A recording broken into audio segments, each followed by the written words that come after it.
Dear students, welcome to our YouTube channel biology by Deepak Nain.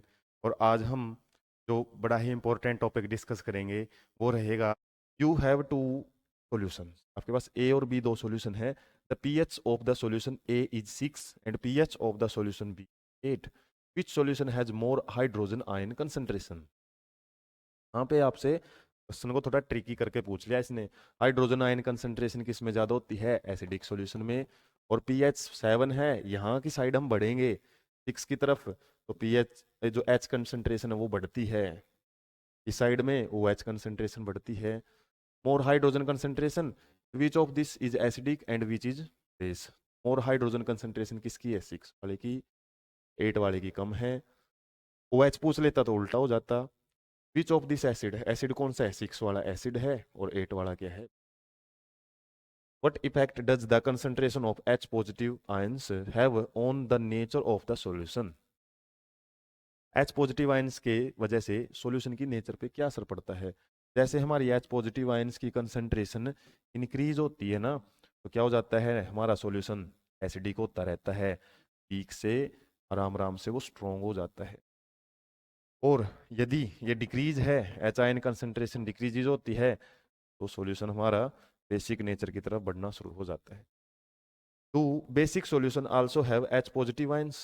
If yes, बिल्कुल रखते हैं।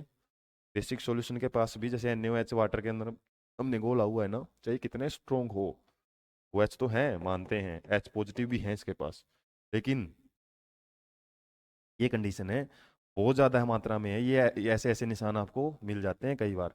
और इसका मतलब क्या है? बहुत ज़्यादा मात्रा है किसकी? OH की। मान लो ऐसे है 10,000 के आसपास, क्या है हमारे 10,000 या 1 लाख के आसपास क्या है OH नेगेटिव, OH आयंस है, तो ये हो सकता है आपको 20, 30, 50, 100 तक आसपास मिले। कंपैरिजन करें तो बहुत ज़्यादा अमाउंट होती है OH नेगेटिव आयंस की। Under what soil conditions do you think a farmer would treat the soil of his field quick lime? Calcium oxide, मैंने बात बताई थी ये, CaO कब यूज करता है वो? या फिर सेलेक्ट लाइम, CaOH2, नाम याद रखना, इनके कॉमन नेम है ये। क्विक लाइम मतलब हमारा जो वाइट वॉशिंग के लिए हम चूना यूज करते हैं उसको बोलते हैं। और जब उसको पानी में घोल देते हैं, CaOH2 होता है, कब यूज करता है? ये दोनों बेस हैं, हमको पता है। ये मेटल का ऑक्साइड है, ये मेटल का हाइड्रोक्साइड है। मेटल के ऑक्साइड और हाइड्रोक्साइड पढ़े थे हमने, क्या है? बेस। तो कब यूज करता है? जब सोइल क्या है? एसिडिक हो जाती है। सोइल की नेचर जो एसिडिक ज़्यादा हो जाती है खाद वगैरह डालने से, नाइट्रोजन, फॉस्फोरस, पोटेशियम इस टाइप के हम ज़्यादा डाल देते हैं। हालांकि पोटेशियम तो मेटल है, खासकर नाइट्रोजन एंड फॉस्फोरस ज़्यादा यूज कर लेते हैं तो एसिडिक हो जाती है वो। इसकी वजह से हो सकता है आपको अच्छी पैदावार ना मिले, तो उस केस में किसान को ये दो चीज़ें यूज करनी पड़ती। तो इस तरीके से हमने 4th बिली बॉक्स तक हमें पढ़ लिया है।